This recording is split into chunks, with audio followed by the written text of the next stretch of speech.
Prologue, a frozen line between two worlds. February 10, 1962, 4:55 a.m. Berlin. A city sliced in two, one half painted with neon lights and jazz clubs, the other with propaganda posters and silent streets. Between them stands a bridge. Plain. Unremarkable. But tonight, it becomes the most dangerous place on earth. The Glienicke Bridge.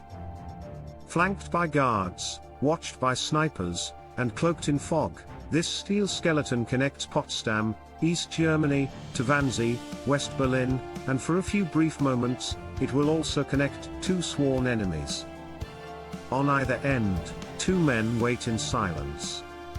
One is a spy who never confessed. The other is a pilot who fell from the sky. Neither knows for sure if the other is alive, or if this night is their rescue, or their trap. Scene 1, the road to exchange, two paths, one bridge. Rudolf Abel, the spy who waited. He spent 4 years in an American prison. Never asked for mercy. Never admitted guilt. Behind cold bars in Atlanta, he painted watercolor portraits and read Pushkin. To his jailers, he was polite, calm, unbreakable. But as 1961 came to a close, he was moved without warning. Transferred under high secrecy. To New York. Then to Washington. Given clean clothes. New shoes. Yet no one told him where he was going. In his mind, Abel prepared for two outcomes, execution or exchange. And he suspected this was the latter. Francis Gary Powers, the pilot in the shadows across the Iron Curtain, in a cold cell in Vladimir prison, Gary Powers had spent 21 months wondering if America had forgotten him. He had confessed more than he'd planned to. He had survived a trial he wasn't trained for. And now, he awoke every morning to the same question, will today be the day I die here? But in February, something changed. He was moved from his cell. Escorted onto a Soviet train. Then onto a plane headed west, toward Berlin. The KGB told him nothing. But he could feel it in his gut, something was about to end. Or begin. Scene 2, Donovan, the man in the middle. James B. Donovan never planned to become a Cold War hero. He was an insurance lawyer. A quiet man. A Catholic. A father. But when he defended Rudolf Abel in court years earlier, risking his reputation for justice, he was noticed by powerful men. And now, the CIA wanted him for one last task, negotiate the most sensitive prisoner exchange in modern history. Bring Powers home. Don't start World War III. So Donovan crossed into East Berlin, a city with no rules and no guarantees. Every meeting felt like a test. He met with KGB intermediaries, Stasi agents, Soviet lawyers. In empty cafes. In parks. In rooms with curtains drawn shut. Sometimes the deal was on. Sometimes it was off. Sometimes prior would be included. Other times, they'd threaten to shoot him for asking. But Donovan pushed. Not with threats, with principle. He knew Powers' life. And Abel's fate hung in the balance. Scene 3, the night before February 9, 1962, midnight at a US military base near West Berlin, Rudolf Abel sits quietly in a holding room. An officer offers him a cup of coffee. He declines. He asks for a pen. Begins sketching the coat rack in the corner. In another location, Gary Powers is held in an East Berlin facility. He hasn't seen daylight in days. His hands shake, though he hides it well. He hasn't spoken to another American in nearly 2 years.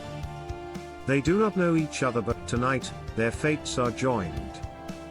Scene 4, the bridge awakens. 5:30 am, Glenica Bridge. The fog has thickened.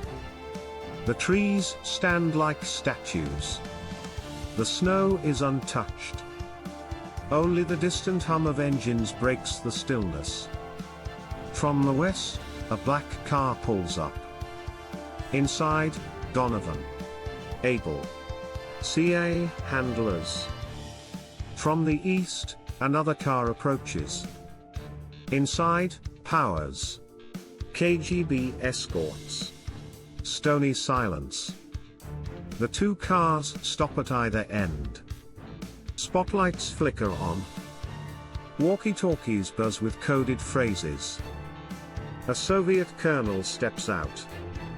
So does an American major. A single step forward. Then another. Scene 5, the exchange. There is no handshake. No words, only eye contact. And timing. Powers begins walking from the Soviet side. Abel begins walking from the American side. Their footsteps echo across steel and snow. Each man carries only himself. No briefcase. No flag. No medal. Only history. They pass each other at precisely 5:59 am. No one applauds. No one weeps. But something massive has shifted in the cold Berlin air. Scene 6, after the bridge. Rudolf Abel returned to Moscow. He is greeted not as a criminal, but as a professional. Given a small apartment. A pension. Offered lectures. Interviews. But the KGB never fully trusts him again. He had survived American prison. But survival itself was suspicious. He dies in 1971. Alone. Quietly. Buried in a Moscow cemetery with a simple stone. Gary Powers, home, but not a hero back in America. Powers is met with doubt. Why didn't you use the poison pill? Why didn't you destroy the plane? Why did you talk? The press hounds him. The public divides. Even the CIA questions his loyalty. Eventually, he's cleared. He becomes a helicopter pilot for a local news station. Dies in a crash in 1977, not on a mission, but in traffic skies above Los Angeles. Scene 7, Donovan's quiet legacy. James Donovan goes back to law. Then negotiates the release of thousands of prisoners in Cuba after the Bay of Pigs. He dies young, at 53, but leaves behind a truth: you can negotiate peace, even with the enemy, if you believe in people more than politics. Film frames emoji, final montage, legacy of the Glenica Bridge. More than 30 spies exchanged here over the next decades. It became the symbol of diplomacy, of pragmatism, of human value over ideology. And yet, to most of the world, it remains just a bridge. But if steel could speak, the Glenica would whisper, history didn't change in speeches or bombs. It changed when two men walked toward each other. In silence.